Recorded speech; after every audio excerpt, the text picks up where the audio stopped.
TV shows love to shock us with sudden character deaths, but sometimes the story takes a chilling turn because the actor really passed away in real life. It blurs the line between fiction and reality in ways that leave fans stunned and heartbroken. So how do writers handle it when the cameras must keep rolling, but the star is gone forever? Today, we're looking at 25 TV show deaths that were actually real. John Spencer. When you talk about powerful TV performances, John Spencer's role as Leo McGarry on The West Wing is impossible to ignore. He played the chief of staff to President Jed Bartlet, bringing gravitas, warmth, and a biting wit that fans adored. Leo wasn't just a political figure. He was the heart of the show, a flawed man with demons, but also with loyalty that ran deep. But in 2005, during the filming of the final season, tragedy struck. Spencer died suddenly of a heart attack at just 58 years old. The timing couldn't have been more dramatic or heartbreaking. On screen, Leo was in the middle of running for vice president. Writers had no choice but to fold the real loss into the script. In the season's climactic election night episode, Leo also dies of a heart attack, leaving characters and viewers equally stunned. The fallout was gut-wrenching. Watching President Bartlet and the rest of the cast grieve mirrored the real pain the actors felt behind the scenes. And in a way, it gave the audience a chance to mourn Spencer right alongside them. It wasn't just a character leaving. It felt like a hole had been punched straight through the show's core. Thompson Young. Fans of Rizzoli and Isles love Barry Frost, the computer-savvy detective played by Thompson Young. Frost wasn't just comic relief. He was sharp, reliable, and brought balance to the gritty world of crime-solving. His banter with Jane Rizzoli gave the show some of its most genuine moments, and you could tell audiences had a soft spot for him. Then out of nowhere in 2013, Young passed away while the fourth season was still filming. The news hit like a freight train. Suddenly, this bright presence on screen was gone, and the show had to decide how to handle it. Instead of recasting, the writers gave Frost a respectful exit. They wrote his character's passing into the story, explaining that he died in a car accident, and followed it with a heartfelt tribute episode. The grief you saw from the cast wasn't just acting, it was real. Co-stars struggled to hold back tears, and the silence in some scenes said more than dialogue ever could. Fans were left in shock, watching a favorite character vanish in a way that felt brutally final. It showed that sometimes television isn't just entertainment, it's a reflection of real human loss. Phil Hartman. Phil Hartman was a comedy legend. From his standout years on Saturday Night Live to his sharp delivery on news radio, he had a gift for making even the simplest lines explode with humor. His role as Bill McNeil, the pompous yet oddly lovable news anchor, was pure Hartman, cocky, witty, and unforgettable. But tragedy struck between seasons 4 and 5 of News Radio. Hartman's sudden passing meant the show had to move forward without one of its brightest stars. Instead of pretending Bill had simply left, the writers made the bold choice to acknowledge his death directly. The season premiere became a tribute, with the cast dealing with Bill's sudden passing. What made it so powerful was that you could see the cast's real grief spilling into the fiction. Laughter and sadness collided in ways that only a show like News Radio could handle. Fans tuned in expecting comedy, but what they got was a farewell that felt heartbreakingly real. Hartman's absence lingered for the rest of the series, reminding everyone that sometimes the funniest people leave the biggest voids. Marcia Wallace. If you watched The Simpsons during its golden years, you know Edna Krabappel, the sarcastic, chain-smoking teacher who had no patience for Bart's endless pranks. She was sharp, cynical, and hilarious, with that unforgettable laugh that cut through the chaos of Springfield Elementary. And behind the voice was Marcia Wallace, who gave Edna her bite and her soul. In 2013, Wallace passed away unexpectedly. Instead of quietly retiring the character, The Simpsons decided to honor her legacy. Bart's chalkboard gag read, "We'll really miss you, Mrs. K. It was simple but devastating, a nod that longtime fans instantly understood. Later episodes referenced Edna's absence with heartfelt tributes, cementing that Springfield would never be quite the same without her. Edna's death wasn't dramatized with fanfare. It was treated with subtlety and respect, and that's what made it so emotional. Watching Bart and the other characters carry on without her was a reminder of how much one voice can mean to a show. For viewers, Edna wasn't just a cartoon character, she was a cornerstone of childhood TV. Losing her felt personal. Nicholas Colasanto. On Cheers, every character had their charm, but none warmed hearts quite like Coach. Ernie Pantuso, played by Nicholas Colasanto, was the bar's lovable, dim-witted bartender with a heart as big as the Red Sox fan base. His innocent one-liners and fatherly advice made him a fan favorite in no time. But midway through season 3, tragedy hit. Colasanto, who had been battling health problems, died of a heart attack in 1985. Suddenly, the Cheers gang and the audience had to imagine that cozy Boston bar without its most gentle soul. For a while, the show explained his absence away, but by the season 4 premiere, the writers confirmed Coach had passed. The loss was palpable.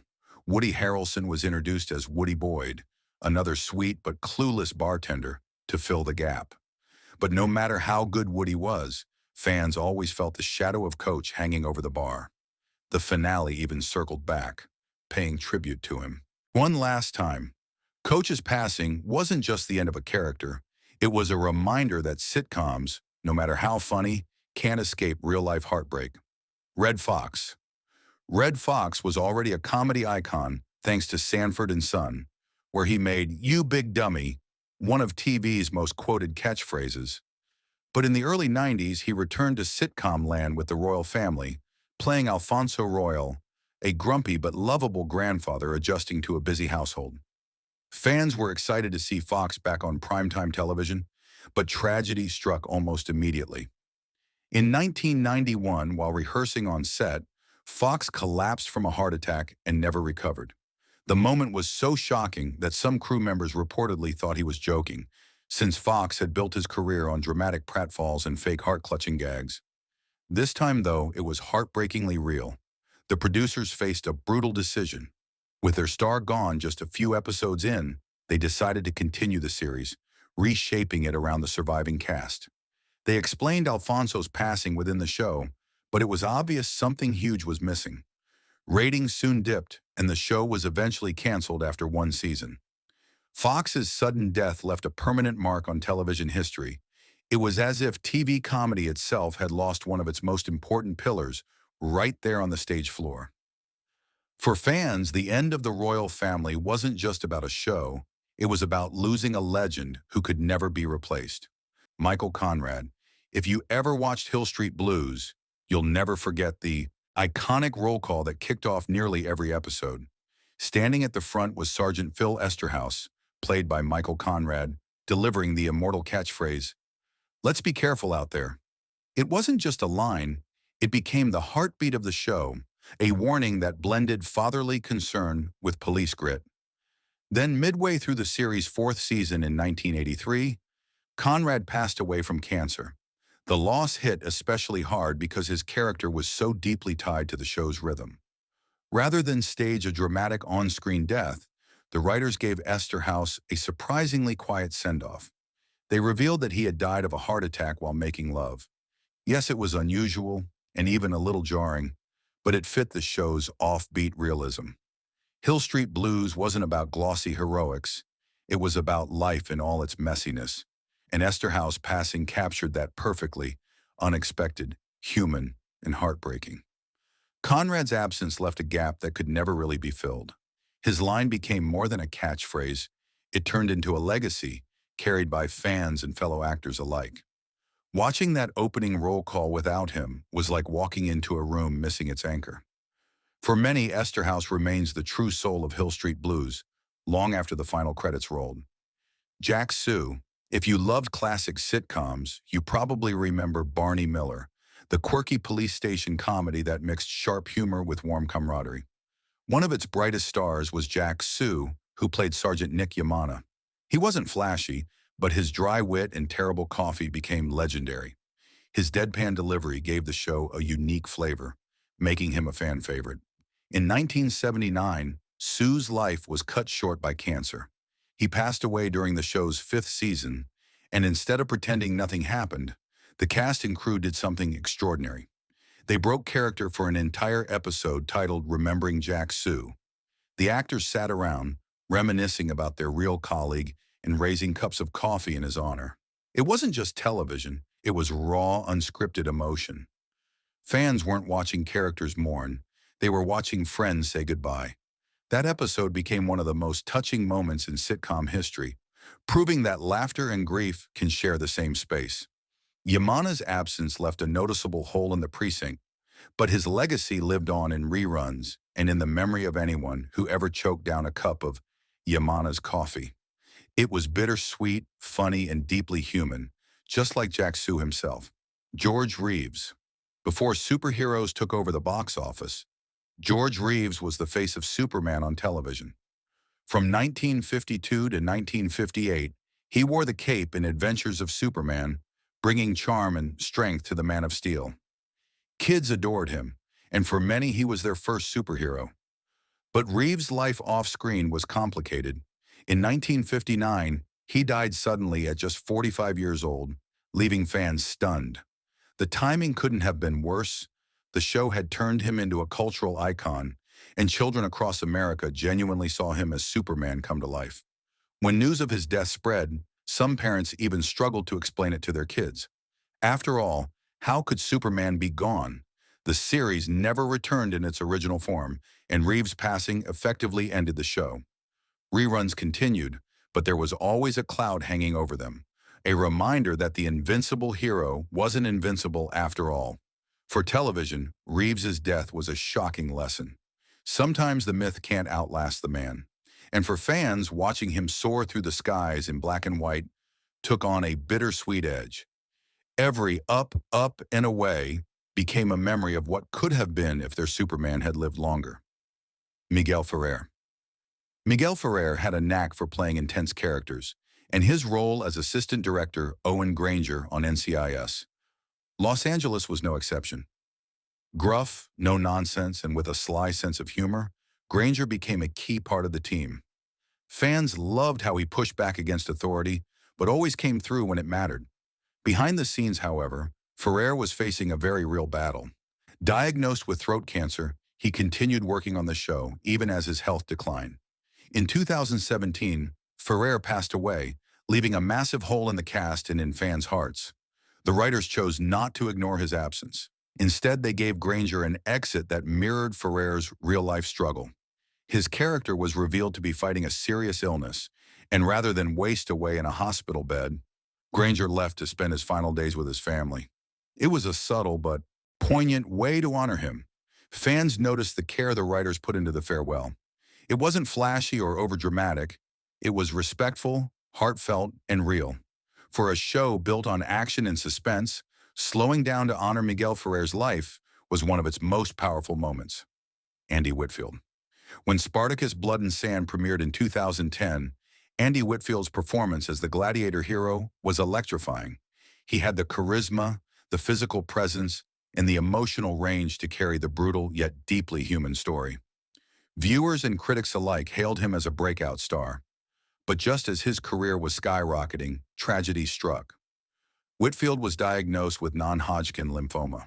Despite treatment, his health declined, and he passed away in 2011 at only 39 years old. Fans were devastated, not only because they lost a rising talent, but because he had become synonymous with Spartacus himself. The show had to continue, but the transition was delicate. Another actor, Liam McIntyre, was cast in the role, yet the producers made sure to pay tribute to Whitfield. The prequel series, Gods of the Arena, was partly designed to give him time for treatment, but after his death, the series honored him in later seasons with quiet nods and dedications. Viewers still talk about how Whitfield defined the role. For many, he was Spartacus. Every time the character delivered a rallying cry, fans remembered the actor who brought it to life and left far too soon. His legacy was cemented not by how long he played the role, but by the intensity with which he did it. Dana Hill. Voice acting often goes unnoticed, but Dana Hill had a gift for making animated characters leap off the screen. Known for her raspy, childlike voice, she gave life to Max's friend in Goof Troop and appeared in countless cartoons during the 80s and 90s. She wasn't just another voice in the booth. Her performances had personality stamped all over them. But behind the microphone, Hill struggled with health issues tied to diabetes. By the mid-1990s, complications worsened, and in 1996 she passed away at just 32 years old. The loss stunned fans who had grown up with her voice but never even knew her face. Cartoon Network and Disney quietly acknowledged her passing, and colleagues in the industry paid tribute to her talent. It was a reminder that even in animation, where characters can live forever, the people who bring them to life are not immortal. For viewers, hearing her in reruns became bittersweet. That instantly recognizable voice carried echoes of her struggle, her perseverance, and her artistry. She may not have been a household name, but for kids of the 90s, Dana Hill's performances are etched into memory. Her passing proved that even the voices behind cartoons can leave as big a mark as the stars in front of the camera.